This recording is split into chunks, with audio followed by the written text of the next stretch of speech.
The words came on a Sunday evening in November, the kind of cold gray Sunday that already feels like an ending before anything has happened.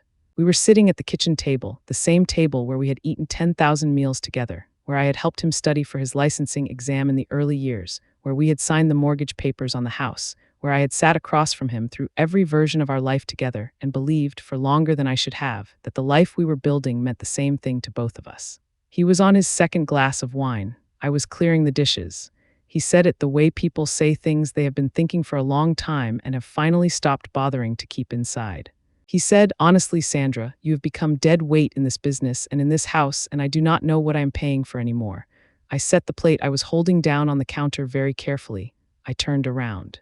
I looked at him for a moment without saying anything. Then I said, "Okay, Richard." I went upstairs. I sat on the edge of the bed in the dark for about an hour, and somewhere in that hour I stopped being a wife trying to save a marriage and became something I had not been in 22 years. I became a woman with a plan. My name is Sandra Colton. I am 58 years old. I was born in Greensboro, North Carolina, the middle daughter of a high school principal and a woman who ran the administrative office of a pediatric dental practice for 26 years and who could, by the time she retired, have run a small country with the organizational skills she had developed keeping that office functioning. I inherited those skills entirely. I also inherited her ability to remain composed when composure is the most powerful thing available to a person, which is a lesson that took me most of my adult life to fully appreciate and which I applied, in the months after that Sunday evening, with a precision that I think would have made her proud. I met Richard Colton when I was 29. I married him at 31. I spent the next 22 years building a life with him that was, on its surface, a success by every visible measure, and that was, underneath that surface, a structure in which my contributions had been systematically minimized. My name had been kept off of things it should have been on, and my value had been treated as something that could be acknowledged privately and dismissed publicly depending on what was convenient for Richard at any given moment. Dead weight, 22 years, and that was the accounting. Richard owned a residential construction and renovation company when I met him. It had 4 employees, a second-hand truck, a reputation that was locally decent but not particularly distinguished, and financials that a generous person would describe as fragile. I was working at the time as an office manager for a mid-size accounting firm, which meant I understood bookkeeping, client relationships, vendor contracts, scheduling, and the particular skill of making a complicated operation appear simpler than it was to the people who depended on it running correctly. Within 8 months of our marriage, I had taken over the administrative side of Richard's business entirely. I reorganized the billing system. I built a client database from scratch. I established vendor relationships that cut material costs by 14% in the first year. I handled every contract, every insurance renewal, every permit application, every invoice, every collection call on overdue accounts. I answered the phones. I managed the calendar. I wrote the project proposals that Richard delivered to clients in person because Richard was the face of the operation and I was the operation itself. By year 5, we had 18 employees. By year 10, we had 31. By year 15, the company was generating just over $4 million annually in revenue and had a reputation in 3 counties as one of the most reliable residential contractors in the region. Richard's name was on the door. Richard's name was on the truck. Richard gave the speeches at the industry dinners. Richard shook the hands and told the stories and accepted the awards. I was in the office at 6:30 every morning making sure there was an office worth showing up to. I want to be fair about the early years because fairness matters to me even when it complicates the story. In the beginning, Richard and I were a genuine partnership. He built things with his hands and his relationships and his instinct for what clients wanted. I built things with systems and contracts and the organizational infrastructure that allowed his instincts to turn into a functioning business. We understood each other's contributions and we said so to each other and to the people around us. There was a version of Richard in those early years that I loved completely and that I believed in entirely. He was energetic and ambitious and genuinely grateful for what I brought to the operation. He said, "Thank you." He said, "I could not do this without you." He meant it. Then the company grew and something shifted in the way that things shift gradually enough that you do not notice the direction of the change until you are already somewhere you would not have chosen to be. The thank yous became less frequent. The acknowledgments became more private. In public, in front of clients and vendors and industry colleagues, I became Richard's wife who helped out in the office. Not the person who had restructured the billing system and negotiated vendor contracts and written the proposals that had won the accounts that had tripled the company's revenue. Richard's wife who helped out. I told myself it was the industry. Construction was still a world that defaulted to certain assumptions about who was running what. I told myself it did not matter what other people thought as long as Richard and I knew the truth. I kept telling myself that for longer than I should have. Year 16 was when I started keeping notes. Not out of strategy at that point, just out of the need to confirm for myself that what I was experiencing was real and not a distortion produced by accumulated fatigue. The notes started small. A dinner with clients at which Richard told the story of winning a major commercial account and described the proposal, which I had written word for word over 3 weekends, as something he had put together. A conversation with our accountant in which Richard referred to my role in the company as administrative support, a phrase that covered, apparently, the 18 years of management that had kept the operation functional. A moment at an industry awards ceremony where Richard accepted a Business Excellence Award and thanked his crew, his foreman, 2 specific clients, and his family in that order with no further specification. I was sitting at the table. I was wearing the dress I had bought for the occasion. I was mentioned as family, which technically covered the situation without actually acknowledging it. I wrote all of it down. By year 18, I had a notebook with 247 entries. By year 20, I had 4 notebooks. Year 21 was the year Richard hired a business development director, a man named Craig who was 34 and had an MBA and who was given an office, a title, a salary, an equity stake in the company, and regular acknowledgement at staff meetings for his contributions to the operation. Craig had been with us for 7 months. I had been there for 21 years. I did not have a title. I did not have a salary. I received a household allowance deposited into a joint account each month, an arrangement that Richard had established in year 2 and that I had accepted because at the time it seemed practical, and that I now understood had the additional function of ensuring that my financial existence was entirely dependent on his continued goodwill. I wrote that down too. I did not sleep that Sunday night. I lay in the dark next to Richard, who was asleep within 20 minutes the way men who have said the thing they needed to say often sleep easily afterward, and I looked at the ceiling and I took inventory. I took inventory of what I had built, what I had contributed, and what I had allowed to happen to my own position over 22 years of prioritizing the operation over my standing within it. By 4 a.m, I had a list in my head that was so clear and so specific that I got up and wrote it down at the kitchen counter with the lights low. On Monday morning, I drove to the office as usual, arrived at 6:30 as usual, made coffee as usual. Then I closed my office door and I called an attorney. Her name was Patricia Wren, and she had been recommended to me 3 years earlier by a woman I knew from a business owners association who had described her as the kind of attorney who is very quiet until the moment she needs to not be quiet, at which point she is extremely effective. I had kept Patricia Wren's number in my phone for 3 years. I did not call it for 3 years because I had not been ready. Monday morning I was ready. Patricia picked up at 8:15 and I told her I needed an appointment as soon as she had one available. She said she had a cancellation at 2 that afternoon. I said I would be there. Patricia Wren was a small woman in her early 60s with close-cropped gray hair and the kind of stillness that I associated with people who had heard a very large number of difficult things and had learned to receive them without reacting. I sat across from her for 2 hours that Monday afternoon and I told her everything. The business, the structure, the contributions, the systematic exclusion from acknowledgement and ownership, the household allowance that had replaced a salary, the 4 notebooks, Richard's words at the kitchen table. Patricia took notes throughout. When I finished, she sat back in her chair and looked at what she had written for a long moment. Then she said, "Sandra, do you have documentation of your contributions to the business? Contracts you negotiated, proposals you wrote, correspondence in your name, financial records showing decisions you made?" I told her I had 22 years of it. She said, "I want all of it. Every piece you can locate." I told her I would have it to her by end of week. She said, "One more question. Is your name on the business in any capacity?" I told her it was not. She nodded in the way that attorneys nod when the answer confirms what they already suspected. She said, "That is something we are going to address. But first let's understand the full picture of what you are actually owed." Over the following 6 weeks, while continuing to arrive at the office at 6:30 every morning and do every element of my job without alteration, I assembled a documentation package that I delivered to Patricia in 4 installments.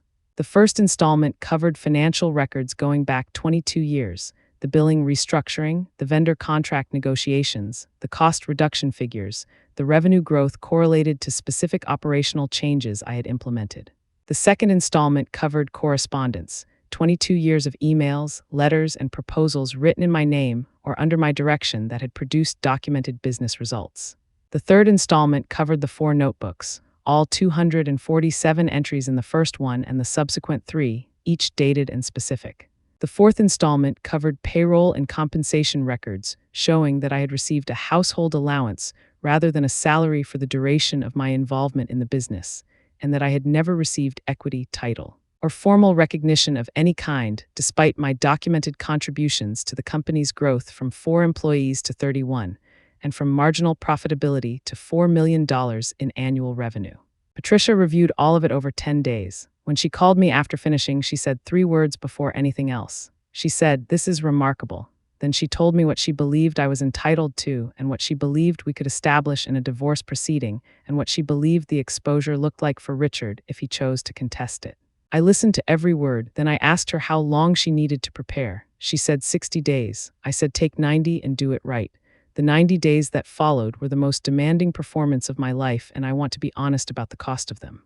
Going to work every day in an office I had built and managed for 22 years, while simultaneously preparing to dismantle my role in it, required a kind of compartmentalization that I had not previously understood myself to be capable of. I answered phones, I processed invoices, I managed the crew scheduling.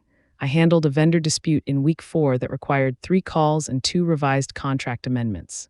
I attended a client dinner in week 7 and sat next to Richard and made pleasant conversation with people who had known us for a decade and who had no idea that the woman across from them was 90 days into the most significant legal preparation of her professional life. Richard did not notice any change in me during those 90 days.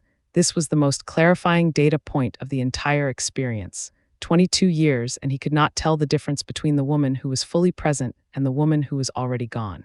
Patricia filed on a Tuesday morning in February. Richard was served at the office at 10:15. I know the exact time because I was in my office when it happened, and I heard his voice change in the hallway. Richard's initial response was what Patricia had predicted it would be. Anger, then dismissal, then a legal posture built around the argument that my contributions had been personal rather than professional, that I had been compensated through the household allowance and the lifestyle the business had provided, and that any claim to business equity was without merit given that my name had never appeared on the company's ownership documents. His attorney made this argument with what I imagine was genuine confidence in its strength. Patricia responded with the documentation package, all of it, every piece, the 22 years of financial records and correspondence and vendor contracts and proposals. The revenue correlation analysis she had commissioned from a forensic accountant who specialized in business valuation in divorce proceedings. The expert testimony from a compensation specialist who had reviewed my documented contributions and produced a figure representing fair market compensation for the role I had filled over 22 years, the role that Richard's attorney was characterizing as personal support. That figure, the fair market compensation for 22 years of work at the level I had performed it, was a number that reframed the entire proceeding. Richard's attorney requested a recess. The recess lasted 3 weeks. When they came back with a settlement offer. I am not going to give you exact numbers because Patricia advised against it and because the specific figures are less important than the structure of what was established. The settlement covered 4 categories. The first was a direct equity payment representing my share of the business value, calculated using the forensic accountant's valuation and adjusted for the 22-year timeline of my contributions. The second was a compensatory payment representing the difference between the household allowance I had received and the fair market salary I should have received for my documented role, calculated over the full 22-year period with appropriate adjustments. The third was a property settlement covering the marital home and the investment accounts that had been built on income from the business I had helped grow. The fourth was a provision ensuring that my health insurance and certain professional benefits continued for a defined transition period. Taken together, the settlement was, as Patricia described it when we reviewed the final figures, a complete accounting of 22 years of work. Richard signed the agreement on a Thursday afternoon. Patricia told me he signed it without speaking. His attorney spoke for him. I was not in the room. I was at Patricia's office, at the conference table where we had spent dozens of hours over 6 months, and when Patricia came in with the signed copy, I looked at it for a long moment, and I thought about the Sunday evening in November, and the plate I had set down carefully on the counter, and the hour I had spent sitting on the edge of the bed in the dark. It had taken 6 months from that evening to this conference table. It had felt like 22 years. I went to the office one final time on a Friday morning 3 weeks after the settlement was signed. I had arranged with Patricia that I would have access for 2 hours to collect my personal belongings and any documentation that was legally mine to take. Richard was not there. I had made sure of the timing. I took my personal files, my reference materials, the framed photograph of my mother that had sat on my desk since year 3, a small plant I had kept alive for 11 years through a dozen office reorganizations. I left everything that belonged to the business, every piece of operational documentation and every vendor file and every client record, because those things had been built for the company, and the company was Richard's to run or not run as he chose going forward. At the door, I turned around and looked at the office one more time, the desk I had worked at for 22 years, the filing system I had designed in year 1 that was still in place with minor modifications. The whiteboard on the wall where I had mapped out the scheduling system in year 7 and which had never been changed because the system still worked. I looked at all of it for about 30 seconds. Then I walked out and pulled the door closed behind me and did not go back. I moved into a rental apartment the week after the settlement and spent the first month doing the thing I had not allowed myself to do during the 6 months of legal proceedings, which was feel all of it. The anger, the grief, the disorientation of being 58 years old and starting over.